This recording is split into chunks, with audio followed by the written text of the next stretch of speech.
When Pittsburgh Steelers wide receiver Hines Ward injured his knee 2 weeks before this year's Super Bowl, many thought his season was over.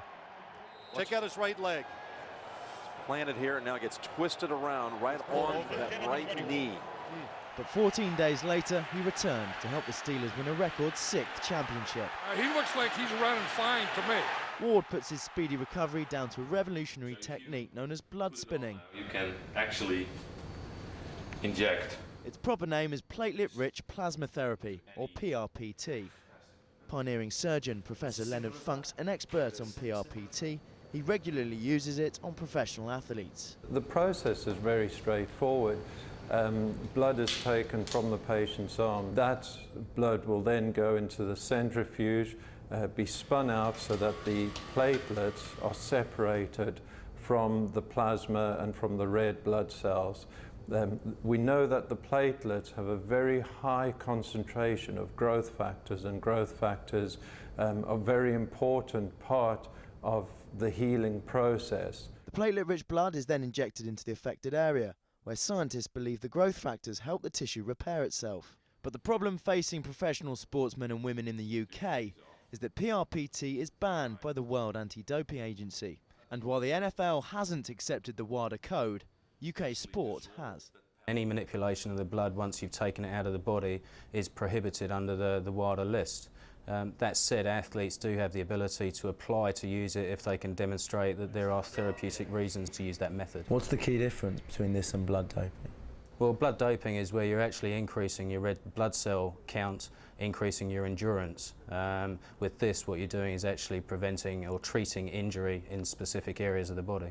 But unlike blood doping, there's no way of testing for PRPT, and a number of sports scientists believe it shouldn't be banned. What we are doing here is re-injecting the athlete's own blood, and you're not actually enhancing their performance. You're taking them back to baseline, improving their recovery.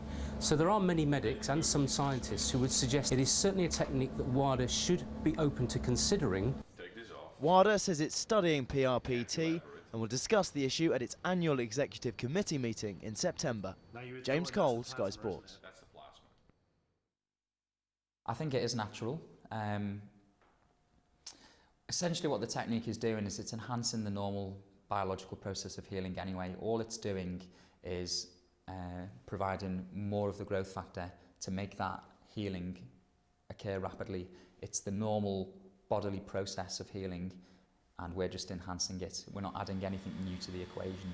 We're just making the body do what it does faster. You've got your, £1 million a year player who you need to get back as quickly as possible. They've torn their ACL. Normally that would take 6 to 12 months to get back. If you can get them back in 4 to 8 months, you've saved a lot of money and you're getting that player back on the pitch. If they've torn their hamstring, you want to get them back in 2 weeks instead of 3. This is where it can be brought in.